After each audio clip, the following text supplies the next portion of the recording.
Hello everyone. How are you going? I'm going great. It's a great time for everybody. No, I'm not crying. Anyway, today I decided to do nothing. That was great. That was a great decision. Actually, it's a lie. I actually did all my washing today. But it has been a hot minute since I've really filmed anything. So we are going to go and make something. We'll decide when we get there. I think it's going to be Kingston slice, but we'll decide when we get to the kitchen. So I'm in the kitchen. I had to take my jumper off because I got too hot. It's hot in here. Which is weird because I'm normally very, very cold. Anyway, so I'm in the kitchen now and I think I will make Kingston slice. In the lineup, I got out all the ingredients. That's not an ingredient, that's roast for tonight's dinner. So I'm not in the best of moods today. Don't know if you can tell. But, has anyone noticed how this shirt is basically the same color as my skin? The oven is preheating and you are on a tripod, which is a bit more stable, unlike my mental. Okie dokie, so the first thing you need is 150 grams of butter all chopped up, so it's easy to melt. Alright, so then you put in a quarter of a cup of golden syrup into the pan that we are going to. And I don't actually like golden syrup that much. Tell you the truth, I hate it on pancakes, I hate the taste of it, but you know, in cooking stuff it tastes alright. For this recipe you're meant to actually add ground ginger, but we don't have ground ginger, so we're using what we have. And I thought that moving the wet ginger, the mushed ginger, to our wets might make it a little bit more acceptable, rather than putting it in with the dries. You don't get me? You get me. Alright, now this is all done and ready to be melted. Hi, welcome back to this side. So while our little friend over here is melting, we are going to put together our dry ingredients. So as you can see here, I've got a sieve and a bowl. Now, it's very important that you sift your things, otherwise it doesn't.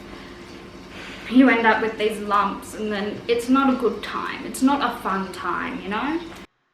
Add 1 cup of plain flour, 1 cup of caster sugar, 1 cup of desiccated coconut, 3/4 of a cup of rolled oats. The sun is blinding me. Am I shining? Am I Edward Cullen right now?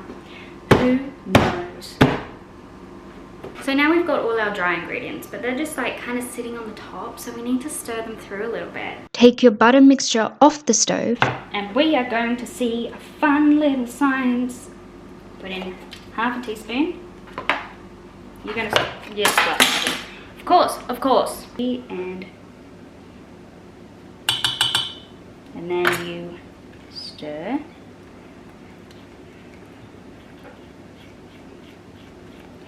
And it starts fizzing, oh my god. Once it has stopped growing, pour the wet mixture into the dry. Alright, now you just kind of fold it in once again. This is the folding action we like. Okay, so now our mixture is at a point where it just gets really fucking annoying to keep stirring it like this. Now careful, because it is still hot. So you dig in your clean hands and you just start mushing it together. Then press your base into the pan.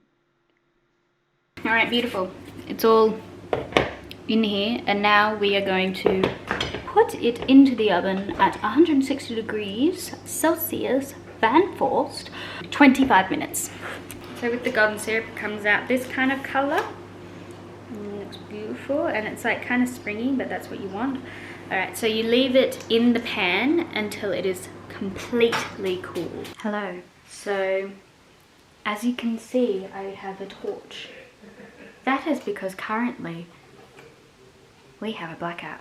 Luckily, I can still do the final part of our recipe. Into a pot, add 250 grams of milk chocolate and 2 tablespoons of thickened cream. Now we've got to light the stove.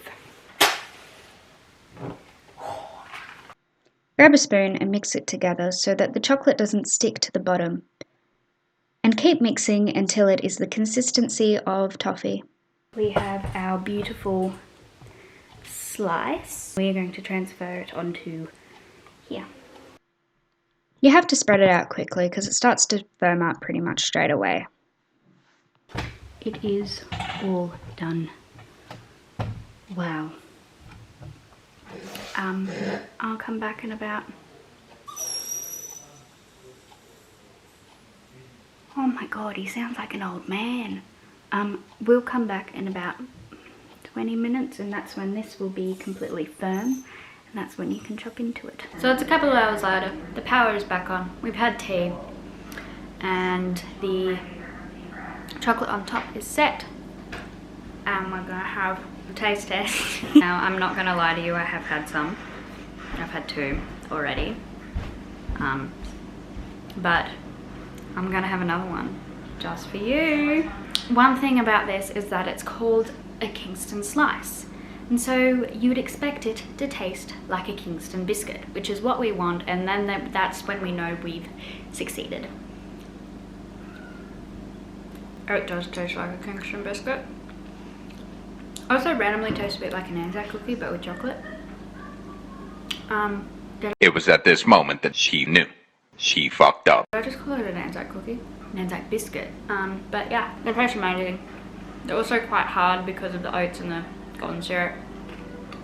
But you know, we can live with that for tasty deliciousness. That is the Kingston slice, all done. So thank you for watching today's episode of Cooking with Emily. I'm trying a new thing where I don't make you feel sick. Do you like it? Do you not like it? Who knows? But anyway, good night. Peace out.